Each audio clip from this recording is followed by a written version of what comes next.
నమస్తే ఓవర్గల్ 9 నేషన్ టీవీకి స్వాగతం. దివంగత వైఎస్ఆర్ జయంతి సందర్భంగా రాష్ట్ర వ్యాప్తంగా నివాళులర్పిస్తున్నారు నేతలు. పంజాగుట్టలోని వైఎస్ఆర్ విగ్రహానికి నివాళులర్పించారు సీఎం రేవంత్ రెడ్డి. రాజశేఖర్ జయంతి సందర్భంగా ఆయన సేవలను గుర్తు చేసుకున్నారు. కార్యక్రమానికి డిప్యూటీ సీఎం బట్టి విక్రమార్క, దీపదాస్ మున్షి, ఎంపీలు, ఎమ్మెల్యేలు హాజరయ్యారు. వైఎస్ఆర్ సంక్షేమ పథకాలు దేశానికి ఆదర్శంగా నిలిచాయని అన్నారు సీఎం రేవంత్ రెడ్డి. గాంధీ భవన్లో వైఎస్ఆర్ జయంతి వేడుకలు జరిగాయి. వైఎస్ఆర్ ఫోటో ఎగ్జిబిషన్ కూడా ప్రారంభించారు సీఎం రేవంత్ రెడ్డి. ఈ సందర్భంగా వైఎస్ఆర్ ముద్ర ప్రజల గుండెల్లో భద్రంగా ఉందని అన్నారు. సంక్షేమం అంటే వైఎస్ఆర్ గుర్తుకొస్తారని చెప్పారు. కాంగ్రెస్ 6 గ్యారంటీలకు వైఎస్ఆర్ సంక్షేమమే స్ఫూర్తి అని తెలిపారు. వైఎస్ఆర్ భౌతికంగా ప్రజల మధ్య లేకున్నా ఆయన స్ఫూర్తి బ్రతికే ఉందని అన్నారు. వైఎస్ అకాల మరణం కాంగ్రెస్కి తీరని లోటని తెలిపారు.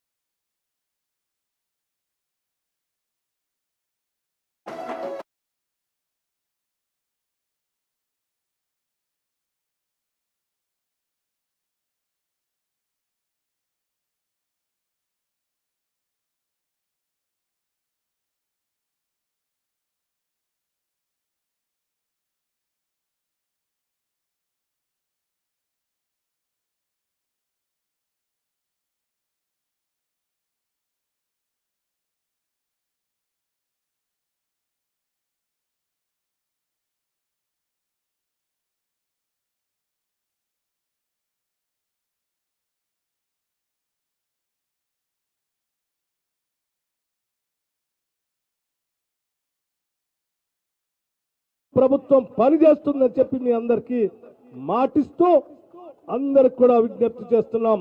రండి, కలిసి పనిచేద్దాం, సంక్షేమం కోసం ముందుకు నడుద్దాం.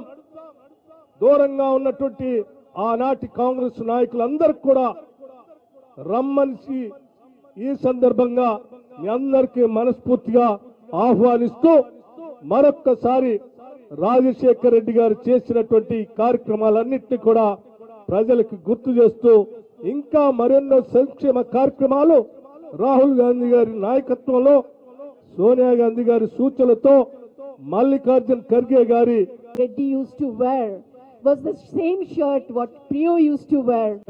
ఒక ఆత్మీయతా భావాన్ని పంచిపెట్టి మీ అందరి ధోరణిలో To be here. పడేటట్టుగా కట్టుబడి నేను హృదయపూర్వకమైన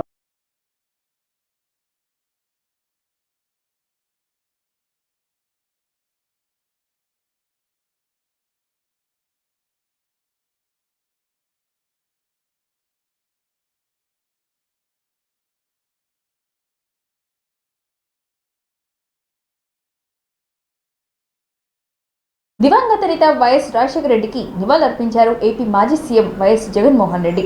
వైఎస్ఆర్ 75వ జయంతి సందర్భంగా కడప జిల్లా ఇడుపాయల్లోని వైఎస్ఆర్ ఘాట్ దగ్గర తల్లి విజయమ్మ, భార్య భారతితో కలిసి అంజలి ఘటించారు. సమాధిపై పూలు వేసి ప్రత్యేక ప్రార్థన చేశారు జగన్. తల్లి విజయమ్మ ఈ సందర్భంగా జగన్ను ఆలింగనం చేసుకుని కన్నీళ్లు పెట్టుకున్నారు. జగన్ వెంట వైసీపీ ఎంపీలు, పలువురు మాజీ ఎమ్మెల్యేలు ఉన్నారు. మరోవైపు కుటుంబంతో ఇడుపాయలకు వచ్చారు ఏపీ పీసీసీ చీఫ్ షర్మిల. తల్లి విజయమ్మ, భర్త అనిల్, కొడుకు రాజారెడ్డి, కోడలు, కూతురుతో కలిసి వైఎస్ఆర్ ఘాట్ వద్ద నివాళులర్పించి ప్రార్థన చేశారు.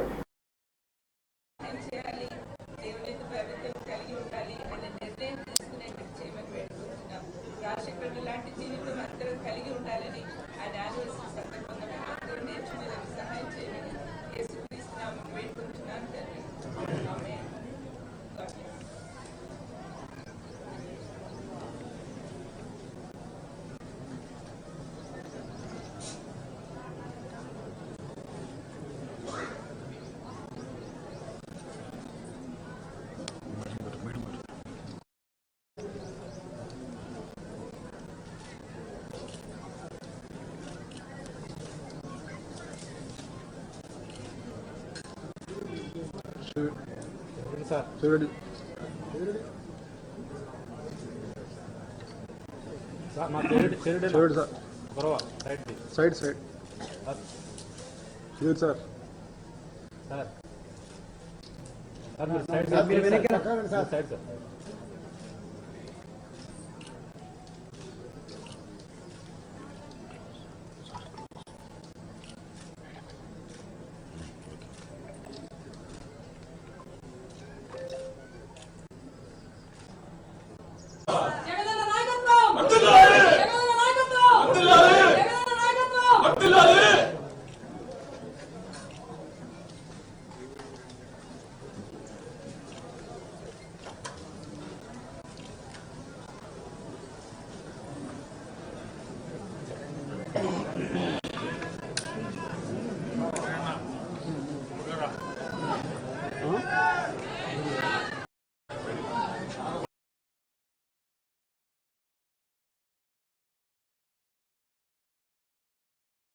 ప్రభు నివసిస్తాడు. ప్రభు నివసించిన చోట ప్రజలందరూ ప్రహర్షిస్తారు. దేవుని వాక్యాన్ని కలిగి ఆయన ముందుకు వెళ్ళేవారు. అంత ప్రేమను కేవలము రాజశేఖర రెడ్డి గారు తన కుటుంబానికి మాత్రమే కాకుండా సమాజానికి కూడా సమపాళ్లుగా పంచారనమాట. దేవునికి ప్రథమ ప్రాధాన్యత ఇచ్చారు. రెండవదిగా దేవుని ప్రేమను కూడా పంచారు. అంటే తండ్రి స్థానం తన కుటుంబానికే పెద్ద దిక్కుగా కాకుండా రాష్ట్రంలో ఉన్నట్టే సంతోషకరమైనటువంటి ఏలియా యొక్క ఆత్మయు శక్తిమాంతం కూడా సాగిపోతూ ఉంటుంది. కొనసాగి సంతోషకర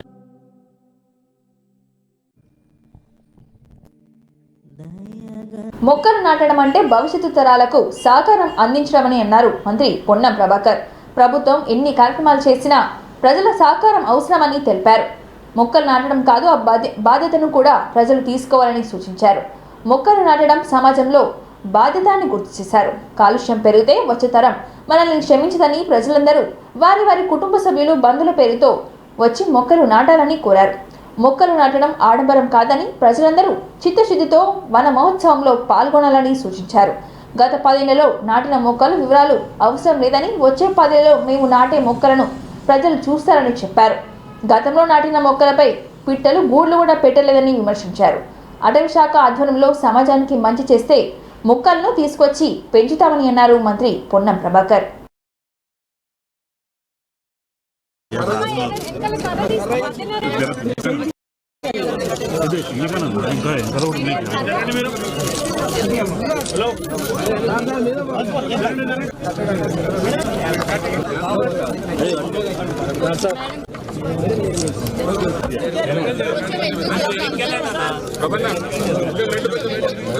లేదు, మొక్కలు నాటుతున్నారు, షో చేస్తున్నారు, తర్వాత గాలి వదిలేస్తున్నారని వాదన. ఎవరు షో చేయలే, ఎవరు షో చేయొద్దనే కోరుతున్నాం మేము కూడా.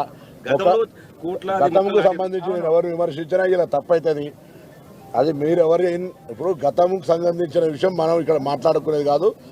భవిష్యత్తులో మనం ఎవరైనా విమర్శించకుండా వాళ్ళు తప్పు చేసినారు ఆ జనరేషన్ అనకుండా ఉండాలని అనుకునే వాళ్ళందరూ ఈ జనరేషన్ వాళ్ళు మొక్కలు నాటాలి. షో చేసే అవసరం లేదు. ఇది షోపుట ప్రోగ్రాం కాదు. ఇది సమాజంలో నేను చెప్పిన పుణ్యం పురుషార్థం ఉంటుంది. మొక్క నాటి రోజు నీళ్లు వస్తే పుణ్యం కూడా. నమ్మకం లేనటువంటి వాళ్ళకి పురుషార్థం, అట్లీస్ట్ సాటిస్ఫాక్షన్ పెట్టండి. ఒక మొక్క నాటి అందరికి ఇన్స్పిరేషన్ వచ్చే విధంగా సోషల్ మీడియాలో షోప్టప్ కావాలని కూడా పోతుంది అంటే అందుకే మీరు అడగముందే అన్న, ఇది అందరి భాగస్వామ్యంతో ప్రజలందరూ ఇందులో భాగస్వాములై ఇది నా కార్యక్రమం అని చెప్పుకునే విధంగా ఉండాలని కోరుతా ఉన్నా తప్ప గవర్నమెంట్ ఏదో షోప్టప్ చేసే ఆలోచన ఎవ్వరికి లేదు. అందరం కూడా చిత్తశుద్ధితోటి కాపాడే బాధ్యత ఆయా అక్కడ ఉన్నటువంటి స్థానికుల యొక్క బాధ్యత. మంత్రి గారు, గడిచిన 10 సంవత్సరాలుగా మీరు మొక్కలు పెట్టినారు. వాటిని పరిరక్షించడానికి తీసుకున్నటువంటి మెకానిజం ఏంది? ఎంత శాతం మొక్కలు ఇంకా సస్టైన్ అవుతున్నాయి అనేది అంచనా లెక్కలు ఏమైనా ఉన్నాయి? నేను గత 10 సంవత్సరాలకు సంబంధించిన లెక్కలు చెప్పలేను, కానీ భవిష్యత్తులో 10 సంవత్సరాలు మా ప్రభుత్వం ఏ విధంగా మొక్కలు నాటుతుంది, ఏ విధంగా కాపాడుతుంది అనేటువంటి అంచనా ప్రకారంగా మీకు ఆ విశ్వాసాన్ని కలిగేస్తాను. మా ప్రభుత్వానికి చిత్తశుద్ధి ఉంది. ప్రజల భాగస్వామ్యంతో ఈ కార్యక్రమాన్ని మొక్కలు పెట్టడానికే పరిమితం కాకుండా దాన్ని కాపాడే విధంగా మా చర్యలు తీసుకుంటాం. ఒకటి చాలా మంది దగ్గర అడుగుతున్నా, హరితహారం నుంచి వన మహోత్సవం అనే పేరు మార్చడానికి ఏమైనా ప్రధాన తప్ప ఏం దానికి ఉంటుంది. ఇంట్లో అశోక్ అని పిలుస్తారు, బయట చంటి అని పిలుస్తారు. దాంట్లో పెద్ద పని అన్నిట్లలో కోడికి ఎంటికలు విగ్రహం ఏదో వనమహోత్సవం ఒకటే, హరితహారమైన ఒకటే. ఆయనకి ఇష్టం ఆయన అనిపించింది, మాకు ఇష్టం ఇది అనిపించింది. ఎవరు తప్పే లేదు కదా. అది సీరియస్ గా మొక్కలు పెట్టే సందర్భంలోనే ఎలక్ట్రికల్ వైర్స్ కింద పెట్టద్దన్నాం. ఒకవేళ పెడితే కూడా మొక్కలు పెడితే ట్రిమ్మింగ్ చేయాలి తప్ప కంప్లీట్ కిందికి కొట్టేదని ఎలక్ట్రిసిటీ ఆదేశాలు ఇచ్చినాం. ఊరికేనే దానికి వైర్కు కొద్దిగా అందంగానే కిందికి కొట్టేస్తాను. మొన్న ఇద్దరు ఎన్పీటీసీఎల్ ఆయన సిపిటీసీఎల్ వాళ్ళందరూ వైర్స్ కింద పెట్టద్దు. మొక్క పెట్టినాక వైర్లు వేస్తే దానికి సంబంధించి అప్పుడు దాని విధంగా ట్రిమ్మింగ్ చేస్తే సరిపోతాయి. మంత్రి గారు, మొక్కలు ఎట్లాంటి మొక్కలు పెడుతున్నారు? ఆక్సిజన్ ఏమన్నా ఉపయోగపడుతుందా? లేకపోతే రైట్. గతంలో షో వస్తుందని, తొందరగా పెరుగుతాయని, దాని మీద పిట్ట కూడా వాలకుండా, గూడు కూడా పెట్టకుండా, పువ్వు కూడా ఉయ్యకుండా ఉన్న చెట్ల పేరు మీద లక్షల కోట్ల రూపాయలు వృధా అయినాయి. అవన్నీ ఓనోకార్పస్. మేము అట్లా కాకుండా అటవీ శాఖకు సంబంధించిన సలహా సూచనలు తీసుకుంటా ఉన్నాం. మీరు అన్నటువంటి పైటను మళ్ళొక్కసారి కూడా మేము కమిషనర్ గారిని కోరుతా ఉన్నాం.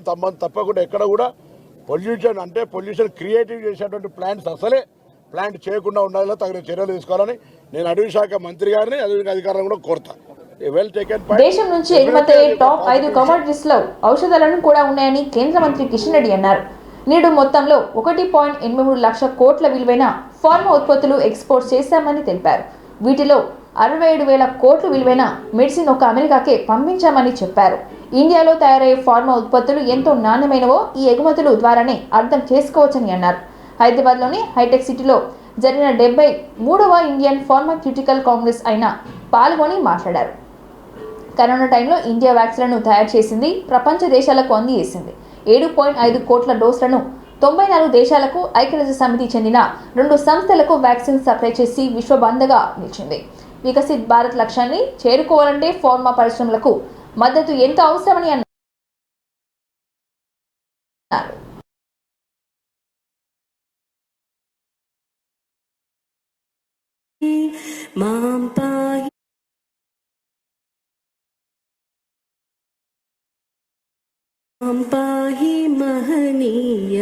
Union minister Shri respected Kishan Reddy साहब का आशीर्वाद आज सब लोगों को मिलेगा एंड आने वाला समय में स्वास्थ्य और परिवार कल्याण मंत्रालय विभाग में हमारा केंद्रीय औषधि नियंत्रण society coordinated implementation of infrastructure connectivity projects. Honorable Prime Minister Narendra Modi ji leadership, today India has 157 operational airports compared to the 74 operational airports in 2014. Since 2014, there has been 500% increase in the road transport, national highways budget allocation and execution. Our national highway network has expanded by 60% of 91,287 kilometers in 2014 and ensure easy availability of the affordable prices. Our holistic focus on healthcare in India has ensured 82% increase of medical colleges from 387 before 2014 to 706. Produced and distributed COVID-19 vaccine to the rest of the world. Through the Vaccine Maitri program, India has provided approximately 75 million doses of COVID vaccine to 94 countries and to United Nations entities. For these efforts, India earned the title of Vishwa Bandhu family to the world.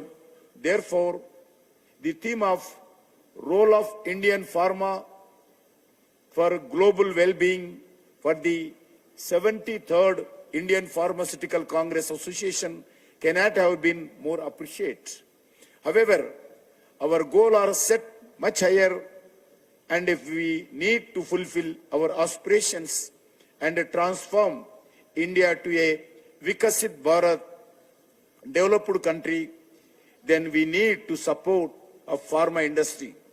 Today, India is the 5th largest economy in the world and is soon set to become a $5 trillion economy.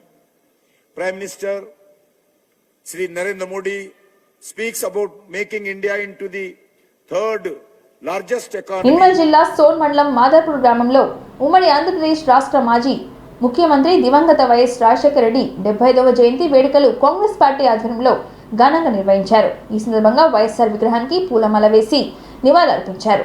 YS Rajasekhara Reddy విద్యార్థుల కోసం fee reimbursement, రాజు ఆరోగ్యశ్రీ, రైతు రుణమాఫీ వంటి పథకాలు అమలు చేశారని కొనియాడారు. జరుపుకోవడం జరిగింది. ఆయన ఆశయాలు, ఆయన అడుగుజాడల్లో మేమందరం నడుస్తామని మరోమారు చెప్పడం జరిగింది. ఎందుకంటే ఆయన చేసిన ఎన్నో కార్యక్రమాలు మంజూరు చేయడం జరిగింది. 10 సంవత్సరాల కాలంలో ఎన్ఆర్ఈజీఎస్ ఉపాధి హామీ కానీ ఆయన హయాంలోనే జరగడం జరిగింది.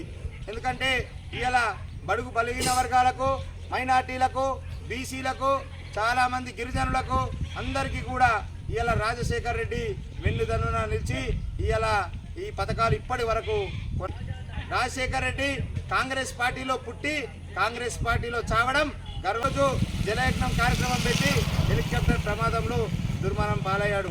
10 సంవత్సరాలు గడిచినా ఆయన మన గుండెల్లో ప్రతి వారి పేద గుండెల్లో ఇవాళ మెదులుతూనే ఉన్నాడు. ఇవాళ ఆరోగ్యశ్రీ పథకం ద్వారా కొన్ని లక్షల మంది ఆపరేషన్లు ఉచితంగా చేయించుకోవడం జరిగింది. ఇలా టీఆర్ఎస్ ప్రభుత్వం వచ్చినా ఆరోగ్యశ్రీ పథకం కొనసాగించింది. అట్లాగే ఉచిత రేషన్ బియ్యం కొనసాగించింది. NREGS కొనసాగించింది. పథకాలు 1,00,000 రూపాయల రుణమాఫీ కూడా ఏకకాలంలో చేసి రైతులకు ఎన్నో అప్పులుంటే బాధలుంటే తీర్చడం జరిగింది. ఆయన ఆశయాలను ఇప్పుడు రేవంత్ రెడ్డి కూడా 2 లక్షల వరకు రుణమాఫీ కూడా ఆయన స్ఫూర్తితోనే ఈరోజు ఈ 2 లక్షల రుణమాఫీ పథకాన్ని అమలు చేయడం జరిగింది. ఆయన ఆశయాలను ఇప్పటి ప్రభుత్వం కాంగ్రెస్ ప్రభుత్వం కూడా రేవంత్ రెడ్డి గారు సీఎం ఆధ్వర్యంలో మనకు ఎన్నో పథకాలు ముందు జనాలకు ఇందిరమ్మ ఇళ్ల పేరుతో మళ్ళీ 5 లక్షల స్కీము మన గ్రామ ప్రజలకు కానీ రాష్ట్ర ప్రజలకు కానీ అందించబోతున్నారు. ఈ 2 లక్షల రుణమాఫీ కూడా అందించబోతున్నారు. యువతకు చదువులకు కూడా ఈరోజు యువత గత 10 సంవత్సరాల నుంచి చూసుకుంటే యువత డ్రగ్గు మరియు కొకాయిను హెరాయిను మత్తులో పడి యువత ఆగమయ్యింది. ఆనాడు రాజశేఖర రెడ్డి ఫీజు రియంబర్స్మెంట్ రూపంలో యువతకు ఫ్రీగా చదువులు బీటెక్ డిగ్రీ అందరూ మేము చదువుకునే కాలంలో ఫ్రీగా బీటెక్ చదువుకున్నారు. ఇంటిలో చిల్లి కవ్వలేకున్నా హైదరాబాద్లో పోయి కార్పొరేట్ కాలేజీలలో పిల్లలు ఈరోజు చదువుకొని ఈరోజు దేశ విదేశాలలో మన పిల్లలు స్థిరపడ్డారు. అందుకు కారణం కేవలం రాజశేఖర రెడ్డి. ఈ రోజు నరేంద్ర మోడీ కేసీఆర్ ప్రభుత్వ హయాంలో జిల్లా కలెక్టరేట్ ఆడిటోరియంలో ప్రజావాణి కార్యక్రమంలో ప్రజల వద్ద నుండి దరఖాస్తులను స్వీకరించారు జిల్లా collector Pamela Satpathy, additional collector Praful Desai, additional collector Lakshmi Kiran అధికారులు.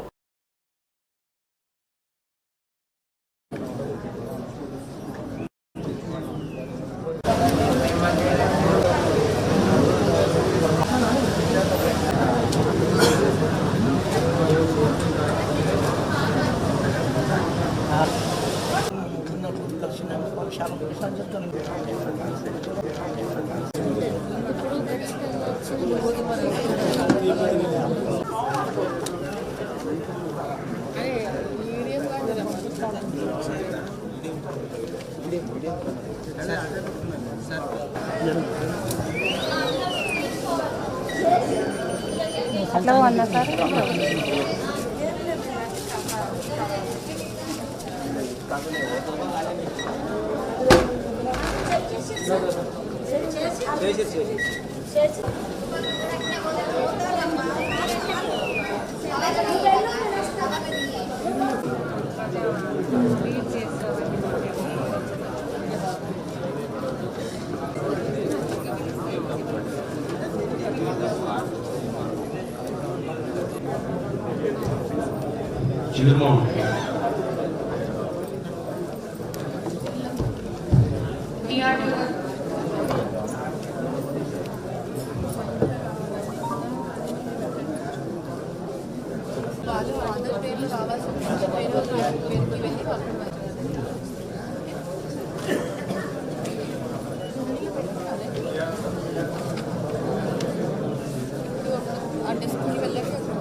ప్రజావాణిలో కార్యక్రమంలో భాగంగా ఈరోజు మెదక్ కలెక్టరేట్లోని కలెక్టర్ ప్రజావాణి దరఖాస్తులను స్వయంగా స్వీకరించి దరఖాస్తులతో సమస్యలను అడిగి తెలుసుకొని త్వరితగతిన పరిష్కారం చేస్తామని తెలిపారు.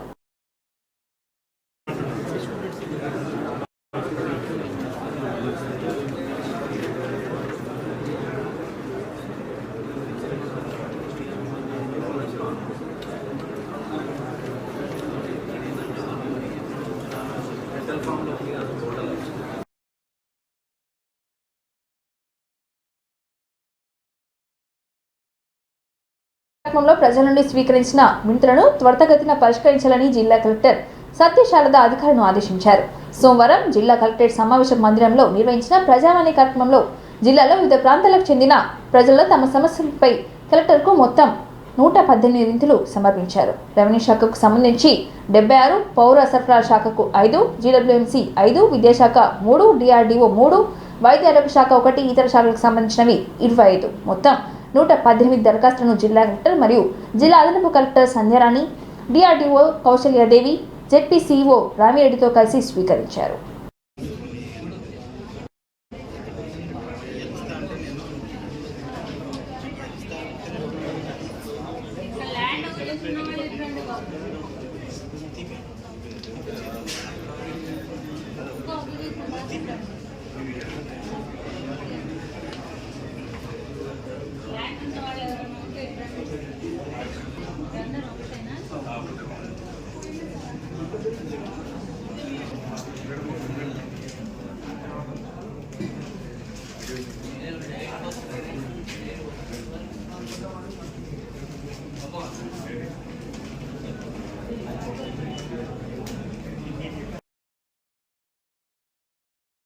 భువనేశ్వర్, ఒడిశా రాష్ట్రంలో పూరిలో జగన్నాథ రథయాత్రను కన్నుల పండుగ జరిగింది.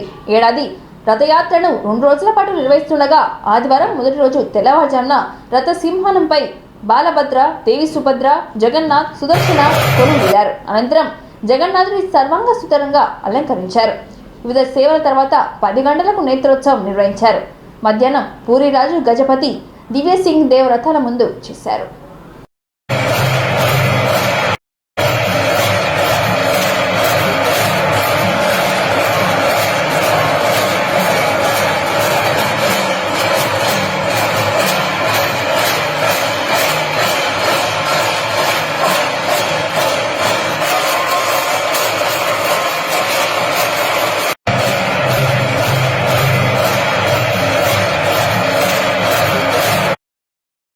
ప్రజావాణి కార్యక్రమంలో వివిధ సమస్యలపై ప్రజలు అందించిన వినతులను పరిష్కరించే విధంగా వెంటనే చర్యలు చేపట్టాలని హన్మకొండ జిల్లా కలెక్టర్ ప్రావీణ్య జిల్లా అధికారులను ఆదేశించారు.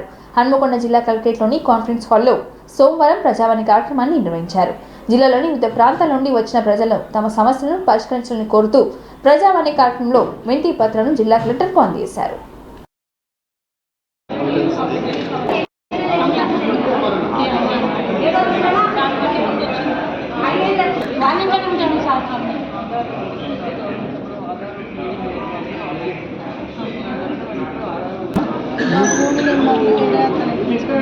ఇప్పుడు ఎక్కిస్తున్నారు. ఇప్పుడు మా అధికారులు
ఇంతటితో ఈ వార్తలు సమాప్తం. మరిన్ని వార్తలతో మళ్ళీ కలుద్దాం. చూస్తూనే ఉండండి ఓరుగల్లు 9 నేషనల్ టీవీ.